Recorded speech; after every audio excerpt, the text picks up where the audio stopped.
I don't know how to start this. I'm so rattled. I may have been at Maynooth University today, and I may have gone to that Q&A that was meant to be with that Gaza journalist Abed and this historian Alawasi.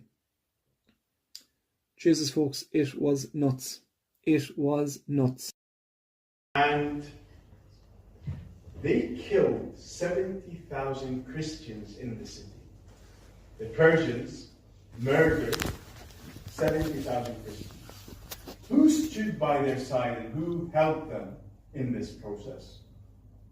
The Jews, who have been banned from the city for 500 years. So they went in, and this is from... This will be a broken up video because I'm just too rattled, folks. Like I'm absolutely wired, and I actually can't put sentences together by what I saw this afternoon and heard, and what was communicated to those young Muslims. It is really troubling. Really troubling. From Karen Armstrong, she says Omar was faithful to the Islamic inclusive vision. Unlike Jews and Christians, Muslims did not attempt to exclude others from Jerusalem's holiness. And this is the first time that the three monotheistic religions live together in one place. And this continued for 4 centuries. Just to say the first point, because again I was rattled by two things, and again these are related. The first point is what has happened most recently. Abed, I saw what he sent to Rachel, and that's against the open society creeds and values that we have, like freedom of speech, and that all views should be discussed and debated. Tough as they are, we should have these conversations. And he's obviously trying to ostracize Rachel. And I just want to say to Rachel that I'm devastated for you that this has happened and that it was so publicly done. That's vicious, like. But also that, you have tremendous courage. You have it in spades, It's astonishing. You're an astonishing person. And you strike me as a person that would otherwise be quiet and introverted, and a person that would just otherwise, kind of like my sisters, man, you just keep to yourself, I think it's astonishing what you're doing. Take heart in that. You're no egg, but you're some yolk. Yeah, the second point. So I basically decided that I would go to Maynooth University to this Muslim Student Society run event, this Q&A that was meant to have young Abed at it, but did have Alawasi at it. It speaks volumes to why he wasn't there.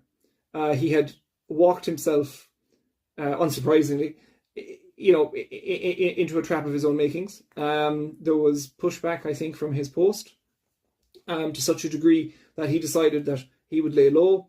It's that, or he would have been too distracted and consumed by the post to then go and speak at this meeting. So he pulled out at the last minute. He didn't show up.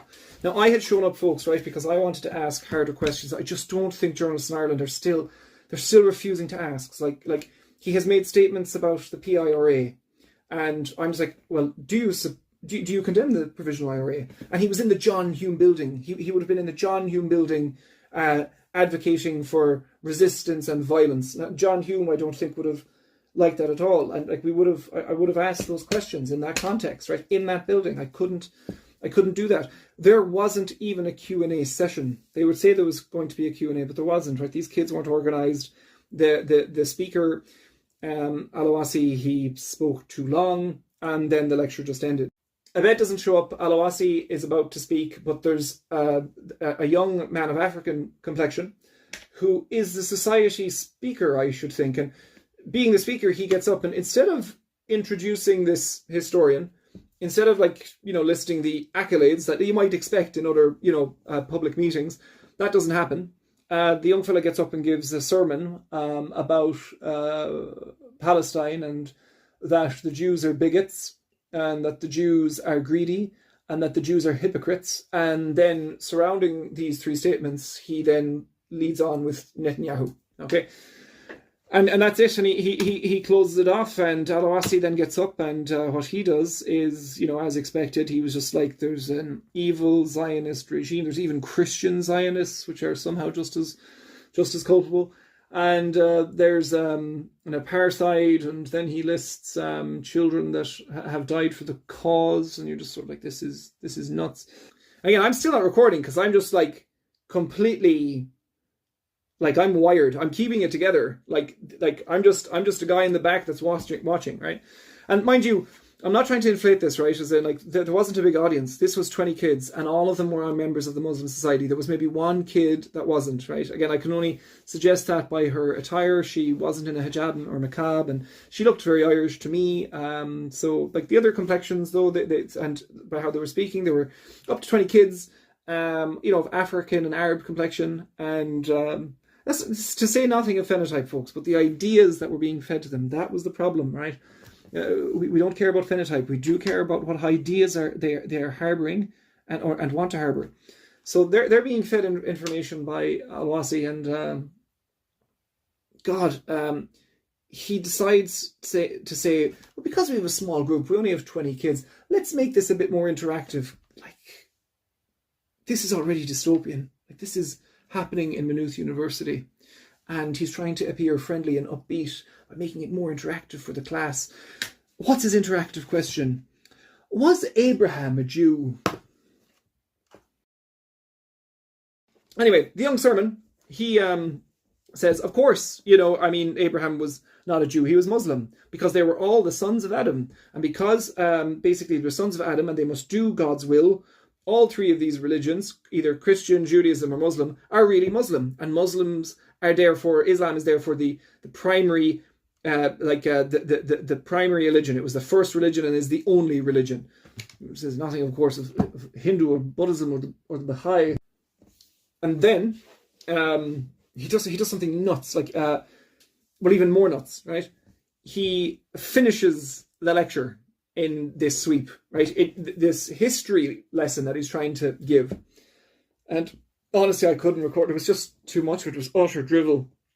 It was all an agenda.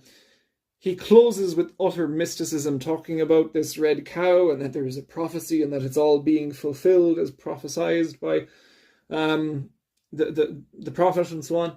And from that day, so it's been 100+ years, resistance against the occupation have continued.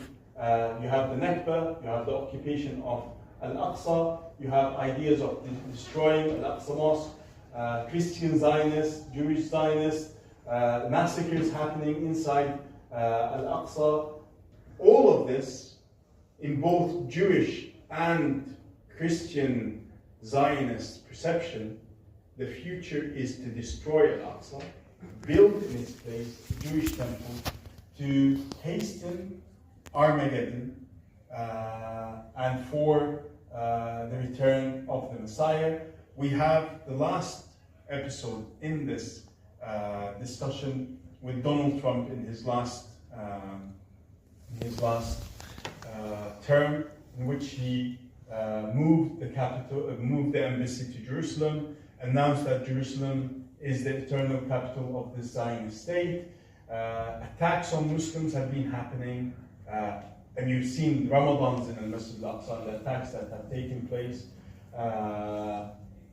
And then you have Tufan Al-Aqsa, the flood of Al-Aqsa, 7th of October, Palestinians standing against the aggression. You see Netanyahu talking about, quoting from the Bible, talking about killing every man, woman, child, this genocidal, and then the Western support for this is very clear. You have the Israeli president talking about a war of civilization, and then you have the Epstein files from one side, and you see the corruption. The war, as you mentioned, against Iran is not something that the United States wanted. Israel forced them into this. And you see how politics is driving us in what direction. You have the idea of a red heifer to destroy Al-Aqsa, the sacrifice of this red heifer to purify the Jews. This is within their own literature.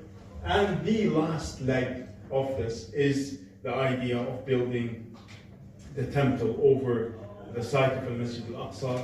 And that is what is happening right now in universities across Ireland, you know, and in Muslim societies in Ireland, right? Your youth are being fed that. Are we sure we want that? You know, are we sure that's rational?